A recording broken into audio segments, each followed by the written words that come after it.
Qu'est-ce qu'il faut dans la vie? Il faut de l'amour, il faut de la crainte, il faut quoi? Il y a une lettre du rabbi connue qui nous explique que quand tu fais une remarque à un enfant, il faut d'abord lui donner un compliment. C'est écrit que Chanoch lanoar al pi darko. On est obligé d'éduquer un enfant par son chemin. Et on sait qu'aujourd'hui, le chemin, c'est d'abord l'amour, et ensuite, on peut lui faire la remarque. Bien sûr, sans colère, avec les conditions comment faire une remarque, ça c'est encore un autre sujet. Mais tout d'abord, primordial, condition première, c'est d'abord lui donner un compliment, d'abord lui donner, bah regarde comment j'ai vu, comment t'as bien, aujourd'hui tu t'es appliqué dans ta dictée, aujourd'hui t'as mangé proprement. Mais si on lui fait pas ça, ça marche pas. C'est d'abord, on lui parle d'amour et après on parle de la crainte. C'est exactement pareil dans notre service de Dieu. Quand on veut sortir de notre situation de Mitzrayim, d'Égypte spirituelle, qui veut dire l'étroitesse, il y a un cheminement d'abord d'aimer Akadosh Baruch Hu, ensuite on passe à le craindre, comme les patriarches, à Avraham et ensuite il y a Yitzhak. Avraham, le caractère d'Avraham, c'était l'amour. Avraham, Ahuvaï, comme Hachem le témoigne sur lui, Avraham, mon bien-aimé, celui qui m'aimait, celui qui témoignait de l'affection, celui que je témoigne de l'affection, Ahuvaï, mon bien-aimé.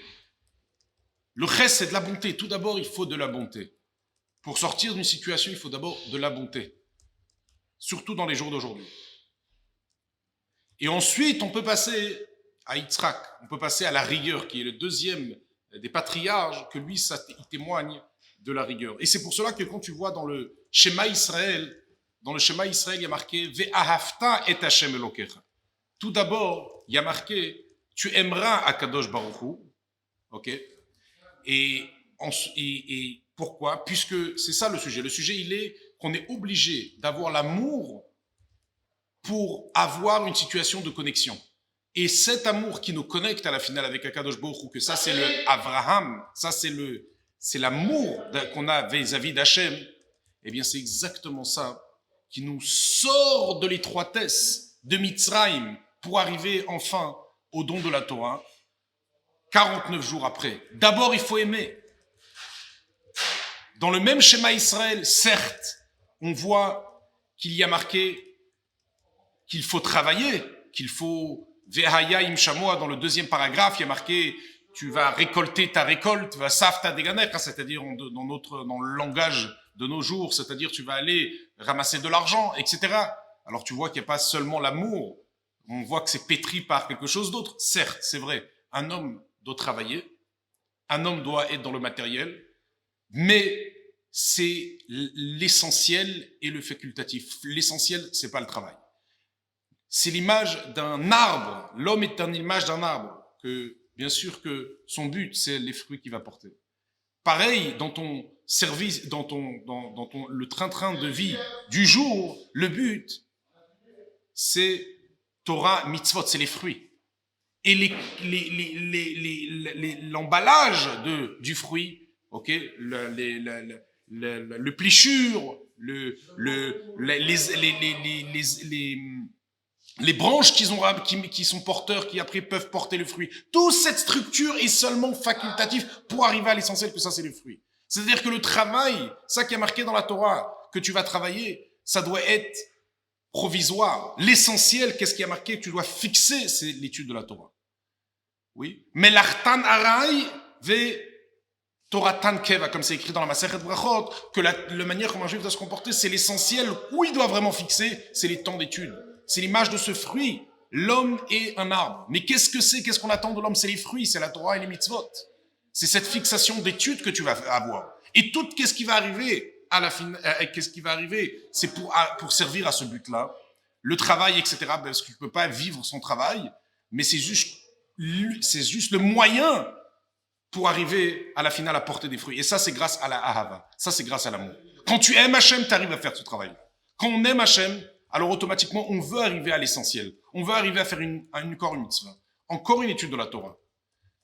Ça, c'est qu'est-ce qui porte l'amour. L'amour d'Hachem porte à arriver au fruit, à l'essentiel pourquoi l'homme il a été créé. Que ça, c'est Torah et Mitzvot.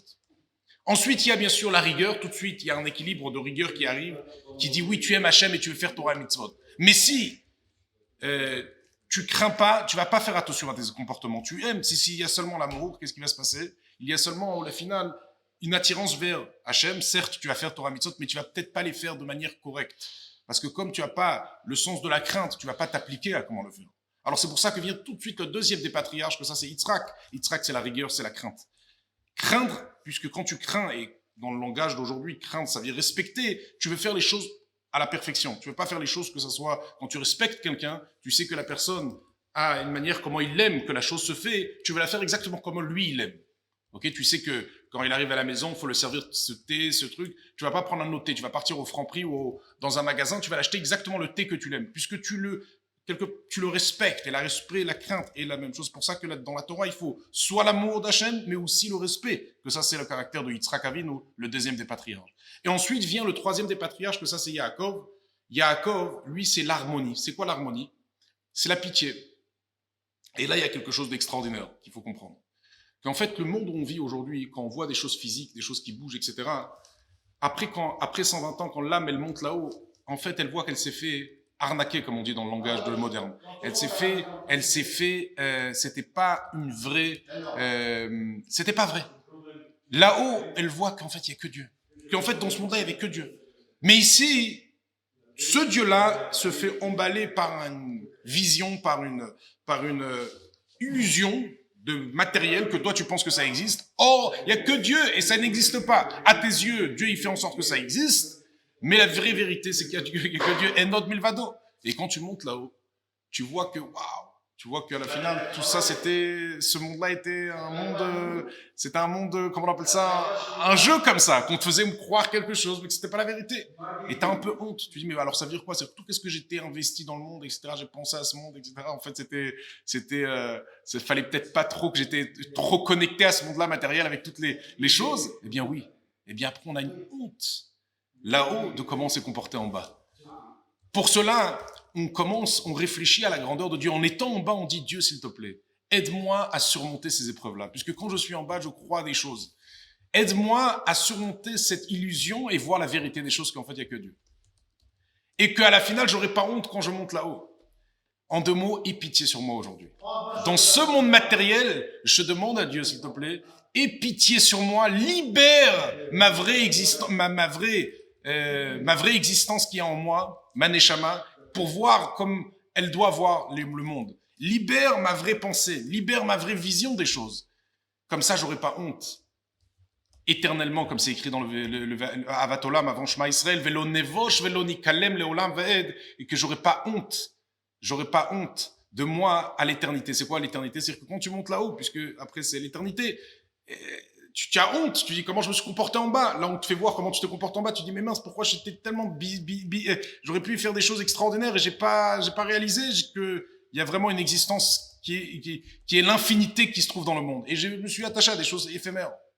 Alors Dieu, s'il te plaît, aie pitié et libère mon âme en étant en bas pour que je voie bien les choses, comment ça se trouve en bas. Qu'en fait, il y a que Dieu en étant en bas. Pas quand je monte là-haut, là j'ai déjà honte comment je me suis comporté en bas. Et cet caractère de aie pitié sur moi, Dieu, en étant déjà mon âme dans le corps, quand je suis encore vivant, ce caractère provient de Yaakov. Yaakov, son caractère, c'est de la pitié. C'est pour ça que c'est écrit que Yaakov, quand il a vu Rachel, il l'a embrassé. Il a vu sa femme, il l'a embrassé directement. Pourquoi? Parce que Rachel, ça signifie le peuple juif. Le peuple juif. Et Yaakov, quand il a vu le peuple juif en étant tous habillés dans un corps, c'est-à-dire le peuple juif dans le monde matériel, il a vu comment on est attrapé par les tracas de la vie, par les soucis. Et on fait de ça, tu sais, c'est cette grande marchandise. Et il a de la peine. Il a embrassé dans le sens où, d'abord, il a pleuré, c'est-à-dire il a réveillé de la grande miséricorde, puisque Yaakov, c'est de la pitié. Alors, il réveille de la miséricorde, de la source de la miséricorde, pour libérer Rachel, qui signifie le peuple juif, pour libérer le peuple juif de leur enveloppement et de leur étroitesse pour qu'ils voient correctement les choses. Et c'est ça que le sens du baiser. Le baiser, ça veut dire, il connecte la rachmanou, puisque Yaakov, c'est de la pitié à l'âme juive qui se trouve dans le corps, et quand tu as pitié sur ton âme, tu la libères. Et bien c'est ça, qu'est-ce qu'il a fait pour l'ensemble du peuple juif? Il a réveillé la pitié sur toutes les âmes qui sont dans le peuple juif, ok, pour les libérer de où ils se trouvent et après voir les choses correctement. Et ça, c'est les 3 caractères: avoir l'amour de Dieu, la rigueur et l'harmonie, qui est la pitié que chaque juif doit avoir.